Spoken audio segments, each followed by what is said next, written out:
नमस्कार। जरा सोचिए, भारत के 15 अलग-अलग शहरों में हर रोज लाखों लोग सफर करते हैं। एक ऐसे नेटवर्क पर जो 835 किलोमीटर से भी ज्यादा लंबा है। ये सिर्फ ट्रांसपोर्टेशन नहीं है, ये तो भारत के शहरी जीवन की धड़कन बन चुका है। तो आज हम इसी शानदार कहानी को समझने की कोशिश करेंगे। तो देखिए, हमारा सफर कुछ ऐसा रहेगा। सबसे पहले हम बात करेंगे पहली सवारी की। फिर हम उस गेम चेंजिंग सफलता को देखेंगे जिसने सब कुछ बदल कर रख दिया। उसके बाद आज के नेटवर्क पर एक नजर डालेंगे और आखिर में देखेंगे कि आगे की राह क्या है। तो चलिए शुरू करते हैं। सबसे पहले चलिए इस नंबर पर गौर करते हैं। 83 किलोमीटर से भी ज्यादा। अंदाजा लगाइए, ये कितना होता है? ये लगभग दिल्ली से मुंबई की हवाई दूरी के बराबर है। जी हाँ, इतना लंबा है भारत का मौजूदा मेट्रो नेटवर्क। और सबसे बड़ी बात यह है कि ये लगातार बढ़ता ही जा रहा है। देखिए, ये जो विशाल नेटवर्क है ना, ये सिर्फ पटरियों और ट्रेनों की कहानी नहीं है। ये उन लाखों लोगों की कहानी है जो हर दिन काम पर जाने, स्कूल जाने और अपने सपनों को पूरा करने के लिए इस पर निर्भर हैं। सच कहें तो इसी से भारत के सबसे व्यस्त शहर चलते रहते हैं। पर सवाल ये है कि ये सब शुरू कहाँ से हुआ, ये क्रांति आई कहाँ से? इसके लिए हमें थोड़ा समय में पीछे जाना होगा और भारत की पहली मेट्रो यानी कोलकाता की उस ऐतिहासिक प्रणाली को देखना होगा। ये सफर शुरू हुआ 1970s के दशक में एक आइडिया के साथ। फिर 1980s के दशक में सोवियत संघ की मदद से इसे असल रूप मिला और आखिरकार वो दिन आया 24 अक्टूबर 1984, जब भारत की पहली मेट्रो ट्रेन कोलकाता में चली। ये वाकई दशकों की मेहनत का नतीजा था। और पता है, आज भी कोलकाता मेट्रो की एक बहुत ही खास पहचान है।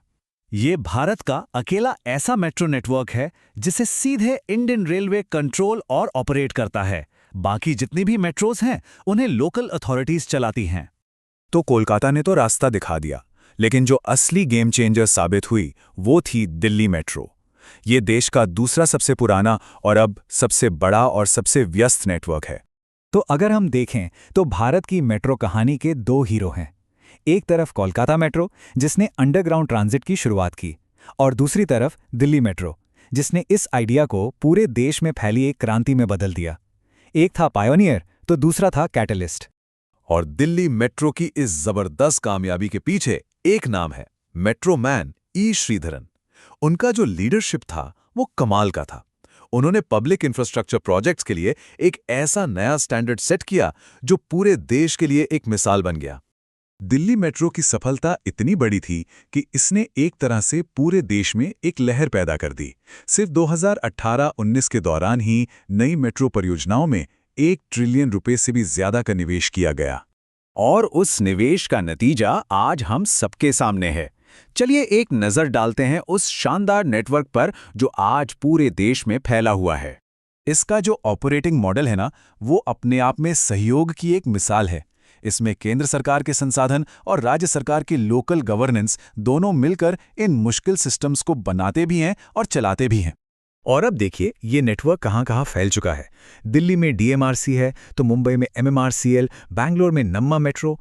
हर बड़े शहर में इन बड़े-बड़े सिस्टम्स को चलाने के लिए एक डेडिकेटेड कॉरपोरेशन है।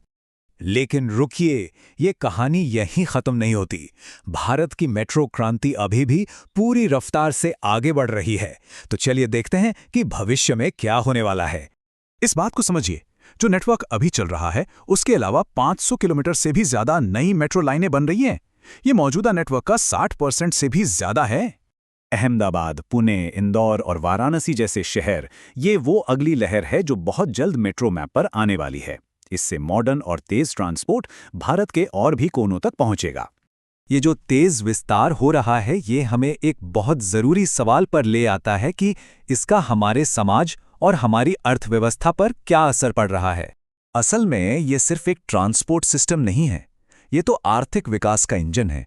शहरों में भीड़ कम करने का एक जरिया है और सबसे बढ़कर लाखों लोगों को नए मौकों से जोड़ने वाली एक लाइफलाइन है। ये एक-एक शहर को बदलते हुए पूरे देश को बदलने की कहानी है। तो आखिर में सवाल यही बचता है, जैसे जैसे ये नेटवर्क और बड़ा होता जाएगा, ये आने वाली पीढ़ी के भारतीयों के लिए कौन सी नई संभावनाओं के दरवाजे खोलेगा? ये एक ऐसे भविष्य की नींव रख रहा है जो पहले से कहीं ज्यादा कनेक्टेड होगा।